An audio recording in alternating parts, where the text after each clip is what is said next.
नमस्कार, welcome back my channel. दोस्तों, इस वीडियो में बात करेंगे जैसे आरटी क्लास 4 का मंथली असाइनमेंट। दोस्तों ठीक है, जैसे अपने हिंदी में बोलते हैं मासिक मूल्यांकन। दोस्तों ठीक है, आपका मास हो गया सितंबर 17 21 22। दोस्तों ठीक है, कक्षा हो गया 4, विषय हो गया हिंदी, इंग्लिश, गणित, पर्यावरण अध्ययन। दोस्तों ठीक है, पूर्णांक बच्चों का हो गया टोटल 40 नंबर का एग्जाम है, सो आपका आएगा। ठीक है, तो आपसे रिक्वेस्ट है कि जो भी चैनल पर नए हैं चैनल को सब्सक्राइब करेंगे, साथ ही बेल आइकन को उसको प्रेस करें। तो क्या करें, वीडियो को हर जगह आपको शेयर करना है बच्चों। ठीक है, क्योंकि बच्चों आपका एग्जाम में डिट्टू क्वेश्चन यही वाला आएगा बच्चों, इससे बाहर आपको कुछ नहीं आने वाला बच्चों। ठीक है, तो क्या करना, वीडियो को आप लोग क्या करें, हर जगह आपको शेयर कर देना बच्चों। ठीक है, देखते हैं पहला स्टेट आपका देख रहे हैं हिंदी बच्चों। देखिए, नीचे दिए गए गद्यांश को ध्यानपूर्वक पढ़िए और दिए गए प्रश्न संख्या 1 और 2 के उत्तर दीजिए बच्चों। ठीक है, दोस्तों क्या बोल रहा है कि आपको सिंपली इस गद्यांश को आपको पढ़ना बच्चों, यहाँ से यहाँ तक पूरा लिख दे बच्चों आपको। ठीक है, उसके बाद क्या करना, प्रश्न संख्या 1 2 को आपको उत्तर देना बच्चों। ठीक है, इसी में आपका आंसर से छुपा हुआ, समझेगा कि गद्यांश के अनुसार कक्षा का मॉनिटर कैसा होना चाहिए बच्चों। ठीक है, तो पहला आपको दिया, दिया हुआ मित्रों की चुगली करने वाला, बी नंबर सबका है मित्रों से चिढ़ने वाला,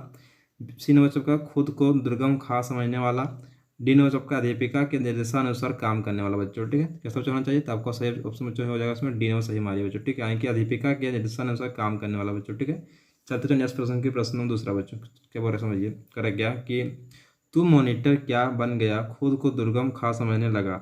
इस वाक्य में दुर्गम खा समझने से क्या तात्पर्य है बच्चों। ठीक है, तो समझिए, पहला आपको दिया ऑप्शन दोस्तों, ए नंबर में कमजोर समझना बच्चों, बी नंबर आपका है अक्लमंद समझना बच्चों, सी नंबर को डरपोक समझना बच्चों, डी नंबर है चुगलखोर समझना बच्चों। ठीक है, तो सही बच्चों इसमें हो जाएगा आपका बी नंबर को सही मारिए, अक्लमंद समझना बच्चों। ठीक है, प्रश्न संख्या तीसरा कह रहा क्या कि नीचे लिखे शब्दों के सामने दिए गए खाली स्थान पर समान अर्थ वाले शब्द लिखिए बच्चों। ठीक है, तो सिंपली जो पहला आपको हो गया मित्र, दूसरा बच्चों पानी हो गया, तीसरा हो गया कीमती, आपको चौथा हो गया मदद बच्चों। ठीक है, चलते इसका आंसर की दोस्तों हम लोग।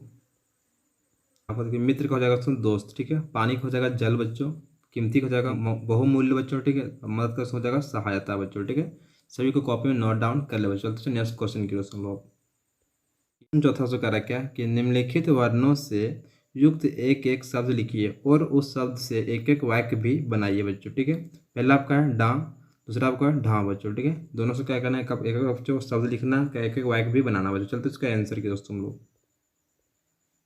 कि लड़ाई, हमें लड़ाई नहीं करनी चाहिए बच्चों। ठीक है, दूसरा बच्चा हो जाएगा पढ़ाई बच्चों। ठीक है, अंकुश पढ़ाई में तेज था बच्चों। इसे क्या करें, कॉपी में नोट डाउन कर ले बच्चों। ठीक है, चलते रहे नेक्स्ट प्रश्न के प्रश्न नंबर 5 दोस्तों। गांव के सभी लोग मोची के पास जूते बनवाने के लिए क्यों आने लगे बच्चों। ठीक है, चलते इसका आंसर दोस्तों जानने के लिए।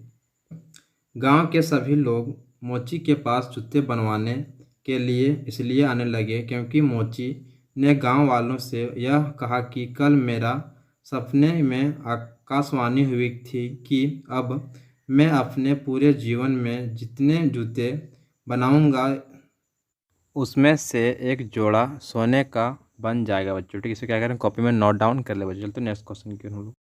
तो देखिए फ्रेंड्स, आपका यहाँ इंग्लिश बच्चों एक पहला क्वेश्चन कर रखा है, read the line given below and answer the question that follow बच्चों। ठीक है, समझ बच्चों को क्या कि uncle said Japan is called the land of rising sun because it is a eastern country on the globe.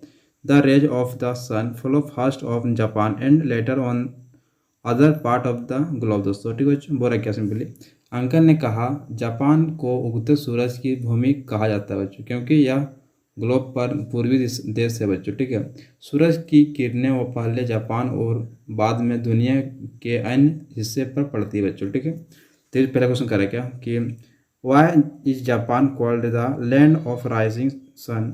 Choice a suitable answer from the given option. दोस्तों ठीक है, समझे ना, देखिए बोला क्या, जापान को उगते सूरज की भूमि क्यों कहा जाता है, दिए गए विकल्पों में से एक उपयुक्त उत्तर का चयन कीजिए बच्चों। ठीक है, जो पहला आपको दिया ए नंबर में, because the rise of the sun fall first on India and later on Japan. दोस्तों पूरा क्या, क्योंकि सूर्य की किरणें पहले भारत पर पड़ती है और बाद में जापान पर। ठीक, पहला था आपका। दूसरा बच्चों करा क्या, because it is the western country on the globe. पूरा क्या, क्योंकि यह विश्व के पश्चिम देश है बच्चों। ठीक है, अगला आपका सीन बच्चों है, because it is the eastern country on the globe बच्चों। बोला क्या, क्योंकि यह विश्व की पूर्वी देश है बच्चों। ठीक है, नेक्स्ट बच्चों का है डी नंबर में, because the rays of the sun fall on other part of the globe. बोला क्या, क्योंकि सूर्य की किरणें विश्व के अन्य भागों पर पड़ती है बच्चों। ठीक है, दोस्तों का सही बच्चों आंसर हो जाएगा आपका सी नंबर को सही लगा लीजिए बच्चों। ठीक है, बिकॉज इट इज द सन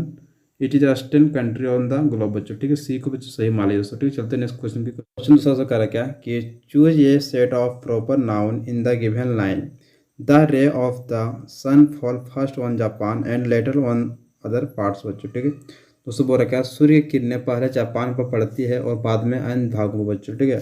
पहला जो ऑप्शन इसका हो जाएगा ए नंबर में लेटरल अदर बच्चों, तो बी में हो जाएगा फर्स्ट पार्ट बच्चों, ठीक है। सी में रे फॉल बच्चों, ठीक है। डी में हो जाएगा सन जापान दोस्तों, ठीक है। दोस्तों सही ऑप्शन बच्चों का डी हो जाएगा, यानी कि सन जापान बच्चों आपका होता है सही बच्चों हो जाएगा बच्चों, ठीक है। इसका क्या करेंगे सही लगा लीजिए। चलते नेक्स्ट क्वेश्चन के क्वेश्चन नंबर आप तीसरा बोला क्या कि why are the people of Japan so healthy बच्चों, बोला क्या कि जापान के लोग हेल्दी क्यों रहते हैं, स्वस्थ क्यों रहते हैं बच्चों, ठीक है। जानते हैं इसका आंसर दोस्तों। तो देखिए दोस्तों इसका आंसर जाएगा people of Japan are so healthy because they are very healthy conscious, they like to take organic grains and balance diet बच्चों, ठीक है। तो क्या करें जो कॉपी में नोट डाउन कर बच्चों। चलते नेक्स्ट क्वेश्चन करा क्या कि according to the poem a wonderful place who are seen in gold and jeweller बच्चों बोल रहा क्या कि जो वंडरफुल प्लेस जो आपका पोएम था उसमें बताओ कि सोना और बच्चों क्या बोल रहा है गहना कौन सा दिखाई देता है बच्चों, ठीक है। तो जानते हैं इसका उत्तर बच्चों हम लोग इस तरह से कि the servants and scene in gold and jewellers बच्चों, ठीक है। तो क्या करें आप नोट डाउन कर ले कॉपी में। तो चलते नेक्स्ट प्रश्न की हम लोग पाँचवां से कह रहा क्या कि what solution did Shastri ji give to meet the need of food crisis बच्चों, बोला क्या खाद्य संकट की आवश्यकता को पूरा करने के लिए शास्त्री जी ने क्या उपाय बताए बच्चों, ठीक है। जानते हैं इसका आंसर बच्चों हम लोग। इसका आंसर जो क्या है Shastri ji addressed to the whole country and requested the people to keep fast for one day to meet the need बच्चों, ठीक है। इसे क्या करते हैं कॉपी में नोट डाउन कर ले बच्चों, ठीक है। चलते हैं नेक्स्ट प्रश्न की दोस्तों लोग। देखिए दोस्तों यहाँ पर आपका गणित दोस्तों इसको इंग्लिश में बोलते हैं मैथ दोस्तों, ठीक है। तो पहला क्वेश्चन समझिए खाली स्थान पर कौन सा अंक भरा जाएगा बच्चों, ठीक है। पहला प्रश्न है 5 गुना बच्चों कितना भरेंगे ताकि जो जीरो मिल जाएगा बच्चों, समझेंगे। तो जो ऑप्शन ए दिया हुआ है 1, जो ऑप्शन बी दिया हुआ है 0, ऑप्शन सी दिया हुआ है 5, ऑप्शन डी दिया हुआ बच्चों 2 बच्चों, ठीक है। सही बच्चे इसमें जाएगा बच्चों 0, आपका ऑप्शन बी को सही मारिए। 0 भरेंगे तो क्या होगा 5 से जब गुणा करेंगे 0 बच्चों तो क्या होगा बराबर से मेरा 0 बच्चों को मिल जाएगा दोस्तों, ठीक है। सिंपली चौक यहाँ पर 0 भर देना। चलते नेक्स्ट दोस्तों क्वेश्चन नंबर आप दूसरा कह रहे क्या कि 28 गुना 5 बराबर से कितना होता है बच्चों, ठीक है। सिंपली बच्चों 28 को गुना कर लीजिए 5 से, जो कितना हो जाता है कि 8 5 40 का 0 हाथ में बचेगा 4 दोस्तों, ठीक है। 5 दूनी 10, 10 और 4 हो गया बच्चों आपका कितना 14 और बच्चों 140 बच्चों, ठीक है। तो ऑप्शन है बी आपको सही से मार लीजिए दोस्तों। चलते नेक्स्ट क्वेश्चन नंबर से तीसरा कह रहा क्या कि 472 को 7 से गुना करने पर गुणनफल क्या होगा बच्चों, ठीक है। जानते हैं इसका आंसर दोस्तों हम लोग कि गुना देखिए 472 गुना किया 7 से तो ठीक कितना बच्चों मिल गया, तो गुना करेंगे मिल गया हमको 3304 बच्चों मिल गया बच्चों, ठीक है। इससे क्या करेंगे कॉपी में नोट डाउन कर ले बच्चों, ठीक है। चलते नेक्स्ट क्वेश्चन की दोस्तों हम लोग क्या कि 25 गुना 125 कितना होगा बच्चों, ठीक है। चलते देखते हैं गुना करके दोस्तों हम लोग। तो देखिए दोस्तों यहाँ पर क्या करेंगे ऊपर लिखेंगे 125 बटा गुना 25 दोस्तों, ठीक है। दोनों से क्या करेंगे बच्चों गुना करेंगे कितना गुना करने में आएगा देखिए बच्चों आ जाएगा इस तरह बच्चों आपको यहाँ पर आ जाता है। देखिए इस तरह गुना कर लीजिएगा दोस्तों, ठीक गुना करने में आपको 3125 बच्चों आपका आंसर फाइनली बच्चों हो जाएगा दोस्तों, ठीक है। इसे कॉपी में नोट डाउन कर ले बच्चों, ठीक है।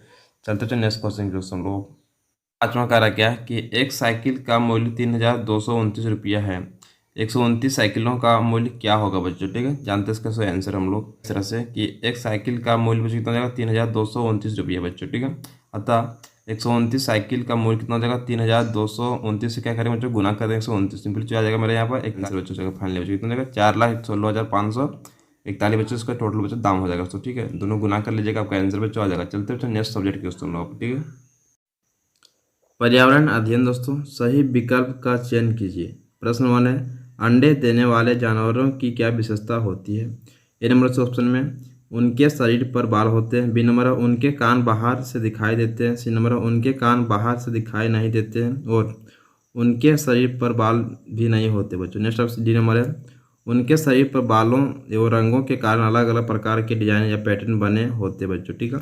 दोस्तों सही आपका हो जाएगा सी नंबर को सही मारिए बच्चों को, ठीक है। चलते हुए नेक्स्ट प्रश्न के प्रश्न दूसरा कह रहा क्या कि पक्षियों के घोंसले के बहुत पास नहीं जाना चाहिए, ना ही उसे छूना चाहिए, ऐसी सलाह दी जाती है क्योंकि ए नंबर है पक्षी अपने घोंसले उजाड़ लेते हैं, बी नंबर है पक्षी घोंसले में कचरे रख देते हैं, सी नंबर है पक्षी घोंसले में नहीं आते बच्चों, डी नंबर है पक्षी पानी में रहने चले जाते हैं बच्चों, ठीक है। दोस्तों सही इसमें जाएगा आपका सी नंबर को सही मारे से पक्षी घोंसले में नहीं आते बच्चों, ठीक है। चलते नेक्स्ट प्रश्न के प्रश्न तीसरा बोल रहा क्या कि निम्नलिखित प्रश्नों के उत्तर दीजिए। प्रश्न तीसरा कम से कम 4 ऐसे पौधों के नाम लिखिए जिनकी जड़ें खाई जाती है बच्चों। ठीक है, चलते हैं तो इसका आंसर दोस्तों। दोस्तों पहला है गाजर, दूसरा जगह मूली, तीसरा जगह सलजम दोस्तों। ठीक है, चौथा बच्चा हो जाएगा शकरकंद बच्चों। इसको तीन चारों को जब नोट डाउन कर ले कॉपी में दोस्तों। ठीक है, देख लीजिए बच्चों इसी तरह से आप। चलते जो नेक्स्ट प्रश्न की हम लोग, तो अपने आसपास पाए जाने वाले कम से कम 4 पालतू जानवरों के नाम लिखिए बच्चों। ठीक है, चलते इसका आंसर बचाने के लिए, गाय, कुत्ता, बकरी बच्चों। ठीक है, 3 हो गए बच्चों, चौथा हो गया घोड़ा बच्चों। ठीक है, ऐसे ये पालतू जानवर बच्चों, इसे नोट डाउन कर ले। चलते नेक्स्ट प्रश्न की हम लोग, एक पौधे का चित्र बनाकर उनके भागों को दर्शाइए बच्चों। ठीक है, चलते बच्चों इसका आंसर क्यों लेना दोस्तों। ठीक है, फिर क्या करना है आपको, यहाँ से फिर लिखना आपको फूल है, यहाँ पत्ती, यहाँ तना बच्चों, यहाँ लिखना आपका जड़ दोस्तों। ठीक है बच्चों, इसे क्या करें नोट डाउन कर ले बच्चों, चित्र को भी आप लोग छाप ले देख करके बच्चों। ठीक है, तो आप बच्चों वीडियो अच्छा लगा तो वीडियो को लाइक कीजिएगा, चैनल को सब्सक्राइब कीजिएगा। जय हिंद, जय भारत, वंदे मातरम। मिलते हैं नेक्स्ट वीडियो में।